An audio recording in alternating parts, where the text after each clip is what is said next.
વાગર્થ વિવ સંપૃક્તૌ વાગર્થ પ્રતિપત્તયે જગત પિતરૌ વંદે પાર્વતી પરમેશ્વરૌ.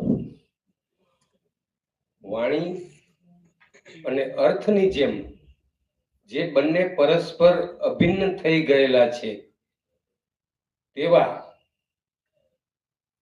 પાર્વતી અને પરમેશ્વર શિવને હું એટલા માટે વંદન કરું છું કે એ કૃપા કરીને વાણી અને અર્થ એ બંને ની સમજણ મને આપે. મારા માટે આજની ઘડી રળિયામણી છે એટલા માટે છે કે ગુરુ ગોવિંદ દોનો ખડે કાકે લાગુ પાય કે બલિહારી ગુરુદેવ કી કે ગોવિંદ દિયો બધાય. આજે મારા ગુરુ છે હરેશભાઈ અને ઈશ્વરના સ્થાને ગોવિંદના સ્થાને માનનીય શ્રી વસંતભાઈ ગઢવી સાહેબ છે. આ બે ન હોત તો હું આજે અહીંયા ના હોત. એટલું. અને એમના વિશે વાત બી કરો તો આ એક સંસ્થા છે, વ્યક્તિ નથી.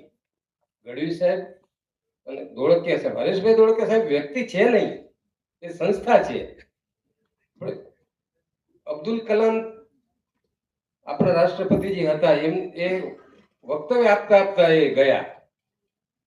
એમનાથી માંડીને તમે એવું કોઈ જે આખા જગતમાં વાંચન વિશે જે વ્યક્તિ સંકળાયેલ હશે, અંગ્રેજી, સંસ્કૃત પણ, હિન્દી અને ગુજરાતી, આ 4 ભાષાનો તો હું જાણું છું, અનુવાદો બાકીના. પણ એવા દર્શનાબેન તો અમારા સહપાઠી ગણાય. અને રસનિધિભાઈ જે એવા વ્યક્તિ છે જેને ખબર નથી કે પોતે શું છે. એટલે આ શું લેવલ ખબર હોય ને, એને ખબર પડે તે દિવસે લેવલ પકડાઈ જાય. પૃથ્વીને ગુરુત્વાકર્ષણથી બહાર રોકેટ નીકળે ને એવું થઈ શકે. પણ હવે કચ્છને સમર્પિત છે આ સંસ્થા, અદ્ભુત બનાવી છે. અને આ પૂર્વીબેનનો જે પ્રકલ્પ છે આચાર્ય પરિવારનો, એના કારણે અને આ કોલેજોમાં અદ્ભુત કામ થઈ રહ્યું છે. અને મારા માટે તો હોમ કમિંગ જ છે. એટલે આમણે પટણીભાઈ કેટલાય મહાનુભાવો બેઠા છે, હું કોના નામ લઉં ને કોના છોડું, પણ હું વંદન કરું છું મારા પૂજ્ય માતા પિતા હીરાલાલભાઈ નંદશંકર ધોલી જોશી, મારા માતા તારાબેન, જે એવી શિક્ષિકા હતી કે મને સમજાવ્યું કે બધાનું લોહી એક હોય છે, માનવ માત્ર સમાન, અને કોઈ એવોર્ડ લીધો નહીં પણ આજીવન સમર્પિત હતી. જે ભગવાન મહાવીર અને બુદ્ધના સિદ્ધાંતો એ બધા ગળથુથીમાંથી માતાઓએ આપ્યા, જે માનનીય શ્રી વસંતભાઈ સાહેબે વાત કરી, એ બધું એવી રીતે શીખ્યા અમે. પણ ભુજમાં પાટવાળી સ્કૂલમાં એક કાકાડો કરીને મુસલમાન છોકરો ને એક પ્રકાશ મોડ કરીને હિન્દુ છોકરો, એ બંને ચપ્પુ મારે. પેલા ધોરણથી જ મેં આ ચપ્પુ જ એકબીજાને મારતા હોય, પણ કોઈ હુલ્લડ ના થાય ક્યારે ભુજમાં. એ ભુજની પણ ખૂબી છે. પણ એવા વાતાવરણમાંથી અને બાળપણના બાલ મંદિરના શિક્ષિકા સવિતાબેન સોની, પ્રાથમિક પાટવાડીના સવિતાબેન રાવલ, અને હાઈસ્કૂલના સાહેબ તો ખરા જ, પણ મુકુંદભાઈ ધોળકિયા થી એમને મેં જોયેલા. પછી હરેશભાઈ, પુષ્પનભાઈ, ફૂલભાઈ બુચ, સોની સાહેબ, મહેશ્વરી સાહેબ, ઉલ્લાસ અધિકારી સાહેબ, આ બધા, સંઘવી સાહેબ, ભાસ્કરભાઈ અમારા વિજ્ઞાન શિક્ષક, આ બધાએ જે ઘડતર કર્યું. આ ભુજ એટલે ઓશોના નાના અને નાની એવું કહેતા કે આ છોકરો જે કરે કરવા દો. તો આખા ભુજે મને એવી રીતે સાચવ્યો છે, original piece, one and only. એટલે એવી રીતે જ રહેતો હું. પહેલા ધોરણથી કરીને કોલેજમાં હું ચડ્ડી પહેરીને જતો તો બધા બ્યુટી ક્વીન હોય ને એ મને બાબો જ કહેતા, અને ટેબલ ટેનિસ રમતો એમની સાથે. પણ કહેવાનો મારો મતલબ એવો છે કે એક બધાથી અલગ પણ એક જ વસ્તુ કે આ સાહેબે શીખવાડ્યું, વાંચવું જોઈએ.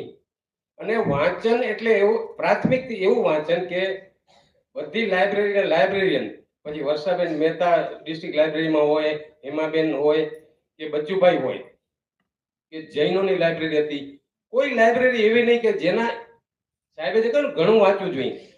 પહેલા કબાટથી છેલ્લા કબાટ સુધી તમામ પુસ્તકો આડેધડ વાંચેલા, અને કેટલી વખત પુરાઈ ગયેલો લાઇબ્રેરીમાં.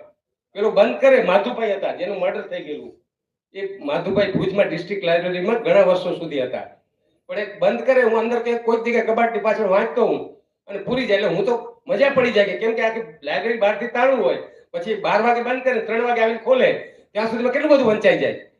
અને લાઇબ્રેરીમાંથી બંધ થાય એટલે પુસ્તક લેવાનું, બહાર બેસીને વાંચવાનું, વિજયરાજીમાં જવાનું, વિજયરાજી બંધ થાય એટલે ત્યાં બહાર બેસીને વાંચવાનું, ખેંગારબાગમાં વાંચવાનું, ભણવાનું, પરીક્ષાનું હોય તો પહેલો નંબર લેવાનો, છતરડીમાં વાંચવાનું, અને છતરડીમાં કોઈ બધા વધારે બેઠા હોય તો ખારી નદી સ્મશાનમાં સૌથી વધુ સમય મેં કાઢ્યો છે. ખારી નદીના સ્મશાન કેટલી શાંતિ હોય. એટલે પણ એક વસ્તુ શીખ્યા કે વાંચને જે આપ્યું છે એ ગમે તેવા સંજોગો હોય, આજે પ્રમાણિકતાથી નોકરી કરવી, 1 રૂપિયો ન લેવો અને સામાવાળાને એમ સોઈ ઝાટકીને કહી દેવું કે આમાં આમ જ થશે, નિયમ આ છે, પ્રજાનું હિત આમાં છે, તમને જે કરવું એ કરો. મંત્રી હોય, મુખ્યમંત્રી પણ હોય કોઈ વખત, પણ આ છેલ્લે સુધી પકડી રાખ્યું. અને એમાં છેલ્લેથી એક વખત તો એવી તકલીફ હતી, ભુજ સાહેબને ફોન કર્યો, મેં કીધું તમે આ બધું મને કેમ શીખવાડ્યું કે પ્રમાણિક રહેવું. ભુજ સાહેબ પોતે એટલી મોટી ઉંમર અને એમની તબિયત સારી, રાત્રે 9 વાગે મેં ફોન કર્યો, મેં કીધું આવું તો કઈ હોય, આખી દુનિયા આમ ચાલે ને તમે, એ કે બેટા થઈ જશે, એમણે એમ કહ્યું મને. એટલે મારો કહેવાનો અર્થ એમ કે જીવનમાં વાંચન જે શક્તિ આપે છે એ તમને કોઈ નહીં આપી શકે. આ મારો જાત અનુભવ છે, કેમ કે આ લોકોએ જ મને શીખવાડ્યું કે પાસ થવું એટલે સ્પોર્ટ્સ હોય તો વ્યાયામશાળા ખરું, યોગ બી ખરું, અને બિહાર યોગ એ પણ કોઈ એવા કસરતબાજ સર્કસનો યોગ નહીં કે જોઈને પછી ઓર્થોપેડિસ્ટને ખટાવવા પડે. એટલે પણ જીવનમાં વાંચન જેવું કંઈ હોય જ ના શકે. તમે વાંચો એ તો જ તમે વિચારો. બાકી સૌથી પ્રિય પુસ્તક તો ઓફકોર્સ ભગવદ્ ગીતા એટલા માટે છે કે એમાં બધું મળે છે. જે ગૂગલમાં બધું મળે છે ને એ માહિતી છે, અને ગાંધીજીમાં જે મળે છે ને એ જીવનનો વ્યવહારિક અનુભવ છે. એટલે એમણે જે લખી પુસ્તક મારું આત્મવૃતાંત, એમાં જેટલું કન્ફેશન છે એટલું દુનિયાના કોઈ પુસ્તકમાં તમને ન મળે. અને મારી નજર સામે વસંતભાઈ સાહેબ બેઠા છે, અને હું આજે ગર્વથી, સાહેબ મારા પિતા તુલ્ય છે. મારા પિતા છે ને મારી જિંદગીમાં કોઈનું વાત નથી કરી. મને કહ્યું કે મને મારા પિતાએ કહ્યું કે ગઢવી સાહેબ જેવો કોઈ માણસ દુનિયામાં મેં જોયો નથી, આવું મારા પિતાએ મને કહેલું. પણ એક મહાત્મા ગાંધીજીનો જો કોઈ પણ અત્યારે દુનિયામાં સજીવ જીવંત વ્યક્તિ હોય કે જેને ખરેખર એવા સંજોગોમાં એમણે જે કર્યું છે ને સરકારમાં, હવે સાહેબ રાજકોટમાં કલેક્ટર, તો ગોંડલમાં તમે જુઓ તો મહિપતસિંહ, જયરાજસિંહ તો પિતાશ્રી, વિઠ્ઠલભાઈ રાદડિયા, એવા મહાનુભાવો. પછી રાજકોટથી સુરતમાં કલેક્ટર વર્ષો સુધી, અને ત્યાં તો આખું અલગ જ ચાલે. પણ પછી અમદાવાદમાં કલેક્ટર, તો એવો રેકોર્ડ મને લાગે છે કે ખાલી ગુજરાતમાં કે ભારતમાં નહીં પણ બહાર પણ કોઈ એવા અધિકારી નહીં હોય કે અમદાવાદમાં 3 મુખ્યમંત્રી બદલાય, અને સરકારમાંની કોઈ બી દેશમાં કોઈ બી રાજ્યમાં જાઓ તો જેવી સત્તા બદલાય ને એટલે જે મુખ્ય અધિકારી હોય ને બદલાય. તો અમદાવાદના કલેક્ટર એટલે ગુજરાતના સૌથી મુખ્ય અધિકારી કહેવાય. તો 3 મુખ્યમંત્રી બદલાય પણ સાહેબ એ કલેક્ટર તરીકે હોય, એટલે અમારા માટે તો એક એવું ગૌરવ તો કોઈ. અને કચ્છ માટે એમણે જે કર્યું છે, આ તો એમણે સ્કૂલના ઓરડાની વાત કરી, પણ એમનું જ્યારથી કચ્છથી પણ એમનો કચ્છ પ્રત્યેનો લગાવ છે, મેં જોયું છે. સહકાર ક્ષેત્રે પણ સાહેબનું કામ જોયું છે. એટલે એમના વિશે તો વધારે શું કહું, તો અમારા પિતા તુલ્ય છે એટલું કહું છું. અને હરેશભાઈ એમનું બી પ્રદાન મેં તમને કહ્યું. પણ આ બંને વસ્તુ છે, એ બંનેનું જે વાંચન છે એટલું જ પ્રભુત્વ, અને સંસ્કૃતમાં પણ વાંચેલું. અને હું તો એમ માનું છું કે ઓરિજિનલ જે વાંચો એ અનુવાદમાં મજા આવતી નથી. આપણે રવિન્દ્રનાથનો અનુભવ છે કે એમને જે આપણે ઓરિજિનલ આપણે ગીતાંજલિ અંગ્રેજીમાં વાંચીએ, પણ બંગાળીમાં આપણે જોઈએ પછી જ્યારે આપણે એનું ભજન સાંભળીએ ત્યારે પણ ગમે એટલો લય અને તાલ હોય, સિમિલર હોય, but it is not the same. એના માટે જ્યારે આપણે એનું ભજન સાંભળીએ ત્યારે પણ ગમે એટલો લય અને તાલ હોય, સિમિલર હોય, but it is not the same. એના માટે મને લાગે છે કે માર્ક ટ્વેને જ કહ્યું છે કે the difference between the right word and very right word એ એ એ એ બંનેનો ડિફરન્સ છે એ આગ અને આગિયા. આગ અને આગિયા વચ્ચે જે ડિફરન્સ છે એ છે આગિયામાં પ્રકાશ છે પણ આગ નથી. એટલે તમે શબ્દને જે હમણાં મેં કહ્યું પ્રાર્થનામાં કે શબ્દ અને અર્થની જેમ પરસ્પર જોડાયેલા અભિન્ન થયેલા એવા શિવ ભગવાન શિવ એમણે હકીકતમાં આપણું જે સનાતન ધર્મનું જે સર્જન છે સમગ્ર સાહિત્ય સર્જન શ્રુતિ અને સ્મૃતિ એમાં જે પ્રથમ જે વક્તા છે એ ભગવાન શિવ છે અને પ્રથમ શ્રોતા છે એ માં પાર્વતી છે. અને આ જે કાલિદાસે રઘુવંશમાં મંગલાચરણમાં પ્રથમ શ્લોકમાં આ જણાવ્યું વાગર્ત્યું સંપૃક્તો એની શરૂઆત એણે એનાથી કરેલી. અને આપણે જ્યારે વાંચીએ છીએ ને ત્યારે આપણું મગજ જે આપણે વાંચીએ એની સાથે જોડાય છે એટલે આપણો વિચાર સમૃદ્ધ બને છે. અને માતૃભાષા એટલા માટે કે માતૃભાષાનું વાંચન આપણને સૌથી વધારે વિચારતા કરે છે, આપણા મગજનો વિકાસ કરે છે, આપણને યુવાન રાખે છે અને કોઈ પણ પ્રશ્ન સામે લડવાની આપણને શક્તિ આપે છે અને બીજા કરતા અલગ આપણે થઈ શકીએ છીએ.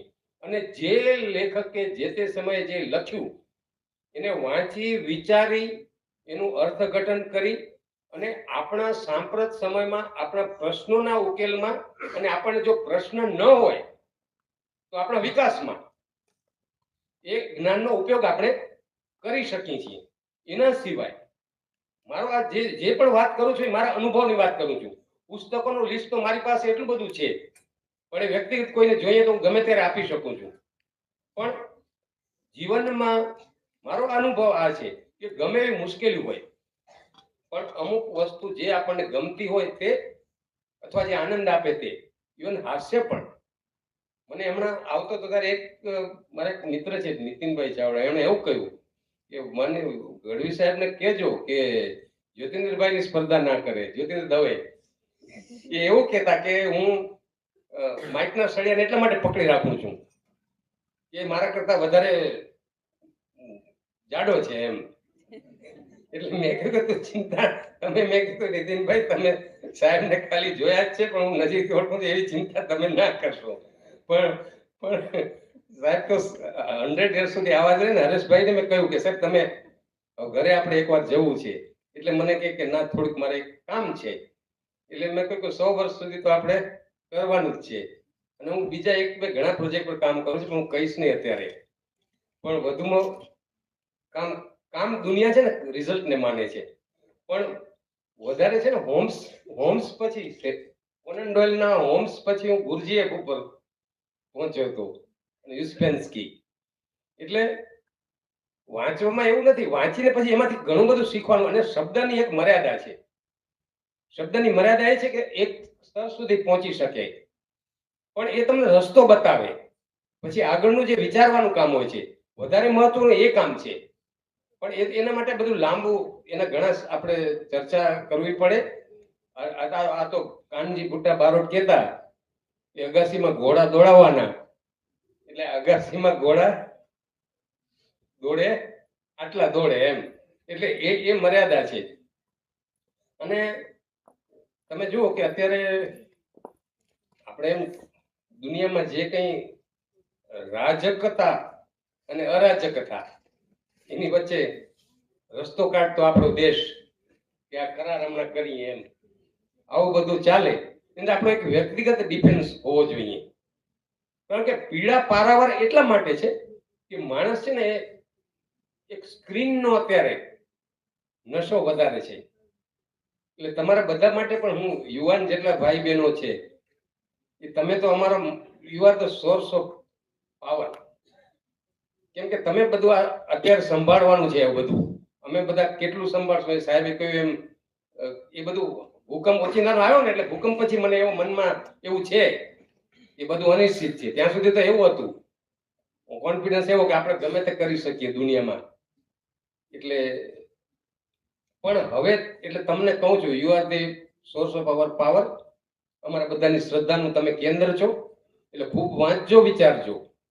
અને એટલા માટે હું તમારા માટે પણ એક પ્રાર્થના ઈશ્વરને કરું તમારી ભાષામાં તમે બધા અંગ્રેજી પિક્ચરોમાં આવે છે કે ફોર્સ, ફોર્સ એટલે ગુડ ફોર્સ, એટલે may the force be with you all, બરાબર ને? એટલે તમારા માટે એ ઈશ્વરની જે ઈશ્વરીય શક્તિ છે હંમેશા તમારી સહાય કરે, પણ તમે વિચારશો તો તમને એ સહાય કરશે, તમને અંદરથી હિંમત મળશે અને એ વિચારતા કરવાનું કામ વાંચન કરશે. એટલે તમે આ વસ્તુને પકડી રાખજો. અને આમાં છે ને તમે વાંચવા માટે પીડીએફ પણ મળે છે, બીજા ઘણા ફોર્મેટ છે, ઓડિયો બુક્સ પણ છે. એવું વાંચો એટલે પણ વાંચન જેવી એમાં મજા નથી. પણ અત્યારે આપણી સંસ્કૃતિમાં શું છે કે દુરુપયોગનું બહુ વ્યાપક સામ્રાજ્ય છે. દરેક વસ્તુનો દુરુપયોગ. ટીવી આવે ત્યારે એનો કેટલો બધો જ્ઞાનનો ઉપયોગ થાય, એટલે આપણે ગણપતિને દૂધ પીતા ચમચીથી બતાવ્યા અને આખા દેશમાં એ કર્યું આપણે. પછી અત્યારે સ્ક્રીનનો એનું એડિક્શન છે. પછી સ્ક્રીન કોમ્પ્યુટરનો હોય, મોબાઈલનો હોય, લેપટોપનો હોય કે ટેબ્લેટનો હોય, અને એમાં સોશિયલ મીડિયા, પછી ફેસબુક હોય, ઇન્સ્ટાગ્રામ હોય કે વોટ્સએપ હોય, અને એનાથી આગળ જઈને હવે ગેમિંગ અને ગેમ્બલિંગ, આ બધી વસ્તુ. અને નવી પેઢી છે, અને એના સિવાય ફિઝિકલ ડ્રગ્સ. કોઈ પણ વ્યસનથી તમે દૂર રહો તો તમે ગમે તે કરી શકો. મારો પોતાનો એવો અનુભવ, કોઈ પણ પ્રકારના વ્યસનથી હું આજીવન દૂર રહ્યો. અને ઇવન ઘણા આપણા ઈશ્વર માતાજી અને જે સદૈવ માતાજી હતા સોનલમાં અને આ આઈઓ, એ લોકોની કૃપાથી મને 5-6 વર્ષ તો મેં નશાબંધીના નિયામક તરીકે કામ કર્યું. એટલે યુવા વર્ગમાં બહુ ડ્રગનું ચલણ છે. હું ટાટા ને જે ટીસીએસ નું મેઇન હેડક્વાર્ટર છે ત્યાં ગયેલો, તો બધા આખા ઇન્ડિયામાંથી ને વર્લ્ડમાંથી યુવાન છોકરા છોકરીઓ તમારાથી ડબલ સંખ્યામાં હતા. તો એમણે કહ્યું, મેં પૂછ્યું કે તમે ડ્રગ્સનો કોઈ, બધા પોતપોતાનું માઇક દરેક પાસે લઈને કે તમારો અનુભવ તમારે કહેવાનો છે. તો 400-500 છોકરા છોકરીઓમાંથી એક જ એવો નીકળ્યો કે હી સેડ કે I never tested the drug. બાકી 399 એવું કહ્યું કે જાણતા કે અજાણતા, એક વખત કે 100 વખત વી ટેસ્ટેડ. એટલે આ તો ટીસીએસ માં તો ટોપ બ્રેન હતા બધા. તો તમે વિચારો કે વડોદરાની યુનિવર્સિટીઓ કે અમદાવાદના કેમ્પસ કે ઇવન ગાંધીનગર, અને આ વિશ્વવ્યાપી છે ને એ મોટી સિન્ડિકેટો છે, અને એની પાસે દુનિયાની કોઈ પણ સરકાર કરતા વધારે પૈસા છે, વધારે શિસ્તબદ્ધ ફોર્સ છે, વધારે હથિયારો છે અને વધારે સાધનો છે, અને એ લોકો ફેલાવે છે. અને અફઘાનિસ્તાનમાં ઉગાડે એ ગોલ્ડન ટ્રાયેંગલ માં આખી દુનિયામાં પહોંચાડતા હોય છે. અને સરકારો એનામાં બહુ કરી શકતી, સરકારો કરે છે, પણ માણસો જે વસ્તુ લે, ખાલી ગુટખા લો તો સ્કૂલની બહાર ગુટખા છે તો તમે તમારા નાના ભાઈ બહેનો હોય એ લોકોને બચાવવા માટે બી એ વસ્તુ બી ઉપાડવી જોઈએ કે સ્કૂલની બહાર ગુટખા ના મળે. સરકારે નિયમ કર્યો છતાં મળે. એટલે આ વ્યસનથી પણ દૂર રહેવાનું વિચાર કરો. માફ કરી, મને વડીલો બેઠા છે, કોઈ સંપ્રદાયના લોકો પણ હોય, પણ તમે પાણીપુરી લેવા જાઓ એટલે ભૈયાને કહો કે 5 આપે, એટલે એક અભી 4 हुई एक देना, कोरी लो छेले. પણ બધા ઉત્તર પ્રદેશના ભૈયા હોય. તો છપૈયા વિસ્તારના એક જ્ઞાની પુરુષ, એમણે ગુજરાતમાં સૌથી વધારે કામ કર્યું, અને પટેલ આપણી જ્ઞાતિ જે સૌથી મોટી, એમાં જે દારૂનું વ્યસન હતું એમણે દૂર કરાવ્યું, મુક્ત કરાવ્યું.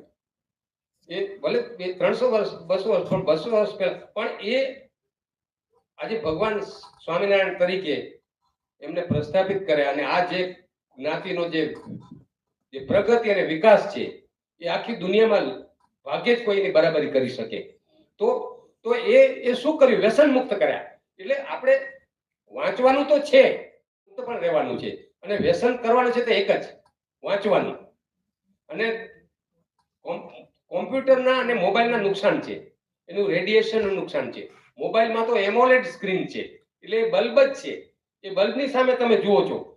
માનનીય ગઢવી સાહેબની સાથે હું કામ કરતો ત્યારે સાહેબ અહીંથી ભુજથી અમદાવાદ જઈએ ને એટલે ચોપડી સતત વાંચે. પછી આંખમાંથી પાણી જાય એટલે ચોપડી લઈ લઉં કે સાહેબ નહીં એમ.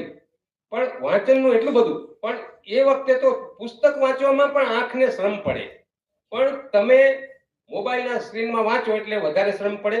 એવા ઘણા બધા ડિવાઇસ છે, બુક્સ પાલમાં છે, બિગમી છે, એવા અનેક કંપનીઓના ડિવાઇસ આવે છે, કિન્ડલ છે, તો કોબો છે, તો એ વાપરો, એમાં તમે બધું વાંચી શકો.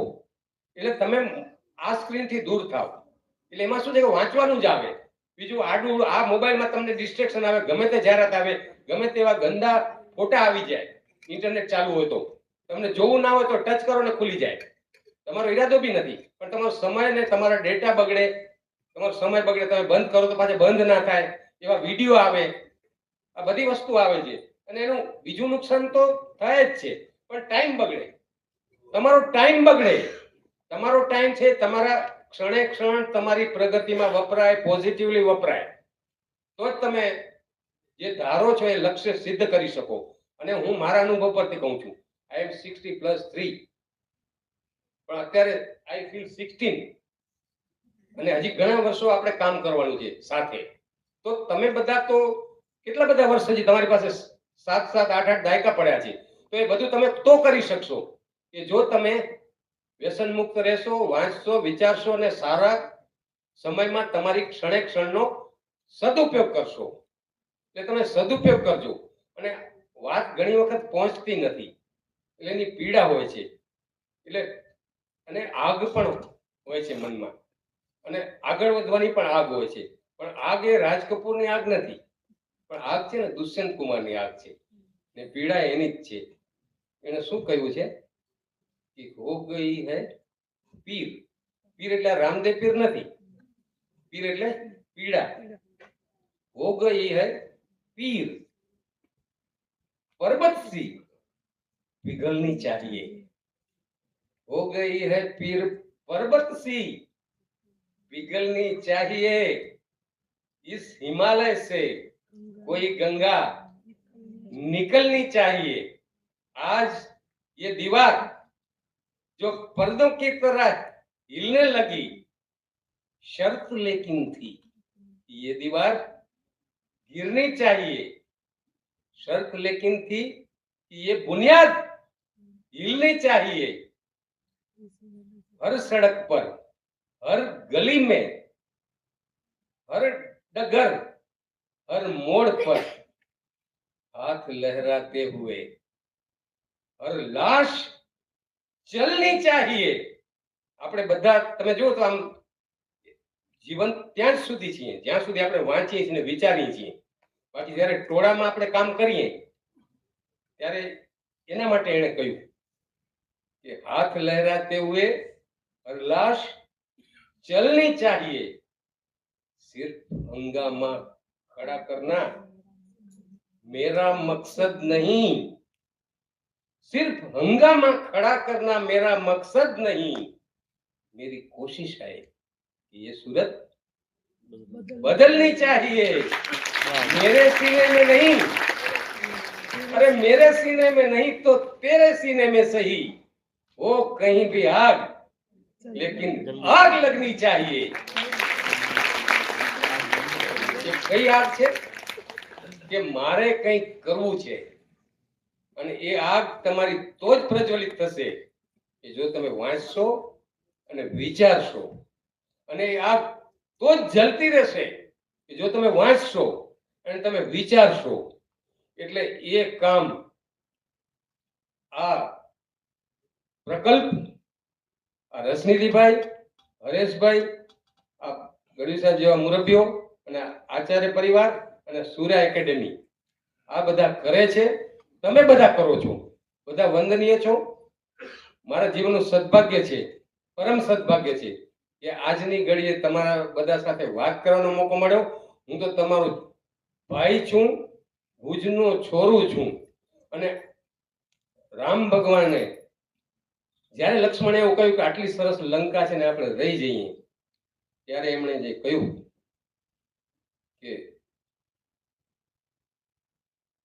સુવર્ણમયી ઈ લંકા ન મે રોચતે લક્ષ્મણ, જનની જન્મભૂમિશ્ચ સ્વર્ગાદપી ગરીયસી, તો આ મારી જન્મભૂમિ છે એ બિલકુલ સ્વર્ગથી પણ મહાન છે. એટલે કચ્છ માટે કઈ કચ્છનું નામ આવે તો કશું અંદરથી જાગે અને ના પાડી શકાય નહીં. મને તક આપી તમે બધા ચોક્કસપણે મેં જે વાત કરી એમાંથી કંઈક પણ અમલ કરશો તો આપણી આજની મુલાકાત અને આ પ્રકલ્પ સાર્થક થશે. ફરી જ્યારે તક મળશે ત્યારે જરૂર આવીશ. મને તક આપી, સાંભળ્યો, સહન કર્યો. આપ સૌનો આભાર. ધન્યવાદ.